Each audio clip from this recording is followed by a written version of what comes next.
Elias adjusted his jacket as the cold, dry air of the server room pierced his clothes. His breath fogged.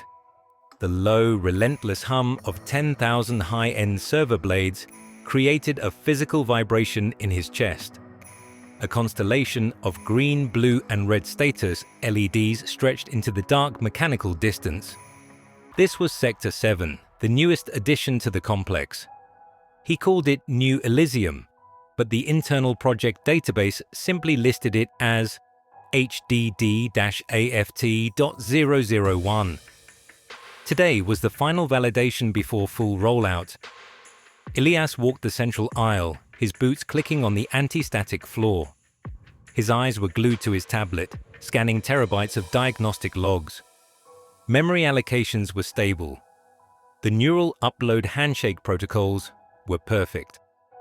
He stopped at Rack 72, the master node, the physical anchor for the initial test group. Volunteers from the palliative care division. Everything read normal, but Elias knew that normal was a relative term for what they were doing. They were encoding human consciousness, stripping it from failing carbon frames, and pouring it into crystalline data structures. "Okay, New Elysium," Elias muttered. "Show me you're working. Show me why we spent $10 billion. He input a command on his tablet and keyed his biometric lock to the master node's glass door. The mag lock released with a pressurized clack. He gripped the handle and swung it open. He expected to see the standard matrix of fiber optic cables and the blinking amber lights of the data drives. Instead, he staggered back, shielding his eyes. The rack was alive. It wasn't data, it was being. A luminous, pulsating manifestation erupted from the open cabinet, defying all laws of physics and thermal dynamics. Out of the cold, dark server rack, a complex three-dimensional tapestry of architecture poured like vapor.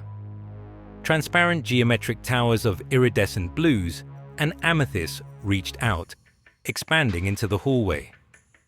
Bridges made of woven light curved across non-existent valleys, connecting floating platforms of wireframe architecture. It was too intricate for a standard computer simulation. It was a physical manifestation of dreams. The structure wasn't static. It constantly reconfigured, expanding with impossible speed. Within the luminous forms, tiny pinpricks of light, nodes, traveled along the pathways like cars on a futuristic highway. Elias looked down at his tablet. The screens were useless, flashing impossible, fatal error, physical overflow warnings. He disregarded them. He knew what he was seeing. This was the speculative architecture. This was the synthetic afterlife his team had promised. It wasn't just living in the drive. It was so potent, so real, that it was leaking.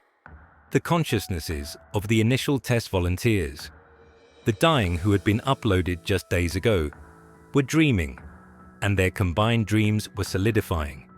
They weren't just populating a digital space, they were building it. The data had become a reality that could no longer be contained by simple glass and steel.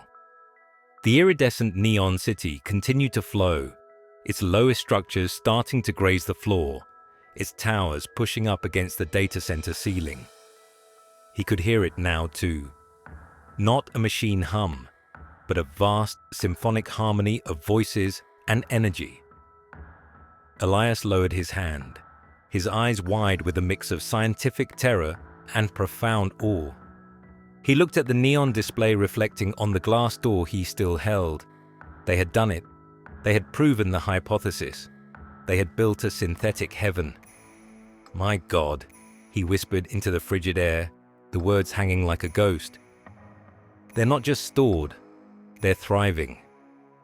He didn't close the door. Instead, he just stood there, a mortal man witnessing the dawn of a digital eternity, as the lights from heaven in a hard drive illuminated the dark data center around him.